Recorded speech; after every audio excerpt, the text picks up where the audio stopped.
అందరికీ praise the lord. ఈరోజు దేవుని వాక్యాన్ని మనం ధ్యానించుకుందాం. ఈరోజు దేవుడు ఇస్తున్న వాగ్దానము ఇర్మియా గ్రంథం 32వ అధ్యాయం 17వ వచనం.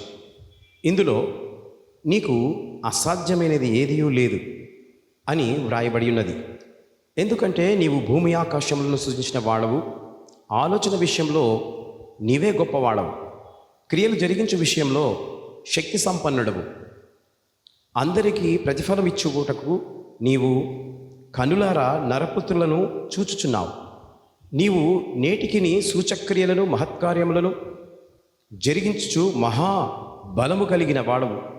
అందుకే ఇర్మియాతో సెలవిచ్చిన రీతిగా నేను నేటికిని సూచక్రియలను మహత్కార్యములను జరిగిస్తూ ఉంటాను.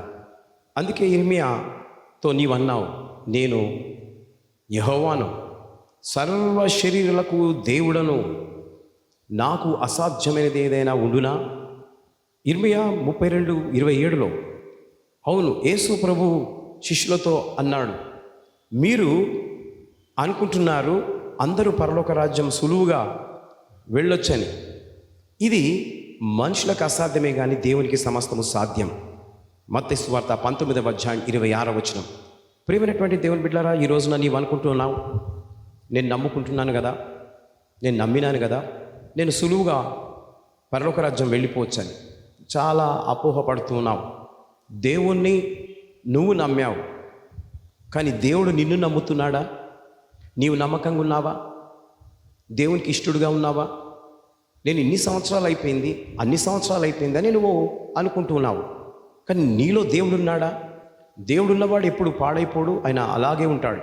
కానీ నీవు ఈరోజు నీతో మాట్లాడుతున్నాడు, ఆ శిష్యులతో మాట్లాడాడు. ఏమని అన్నాడంటే, ఆ శిష్యులు పరిగెత్తుకొని యేసుప్రభు వారి దగ్గరికి వచ్చారు. వచ్చి, అయ్యా, మేము ఎందుకు ఈ దయ్యములు కొట్టలేకపోయాం అని యేసుప్రభుతో అన్నారు.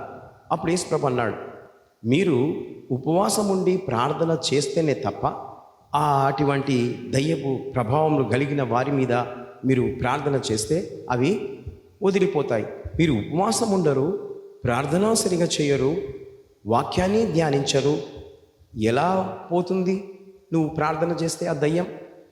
కాబట్టి దేవుడు అంటున్నాడు, నేను సర్వశక్తి గల దేవుడను, నాకు అసాధ్యమైనది ఏదైనా ఉండునా? నిజమే దేవుని బిడ్డలారా, దేవునికి అసాధ్యమైనది ఏది లేదు. అందుకే నీవు దేవుని సన్నిధికి రావాలి, దేవుని మందిరానికి రావాలి, దేవుని వాక్యాన్ని వినాలి. అప్పుడు ఆ సర్వశక్తి గల దేవుడు నీలో ఉంటాడు. నీవు అద్భుతాలను, మహత్కార్యాలను, సూచక్రియలను నీవు చేయగలవు. కాబట్టి నన్ను నమ్మితే నీవు కూడా అది చేయగలవు.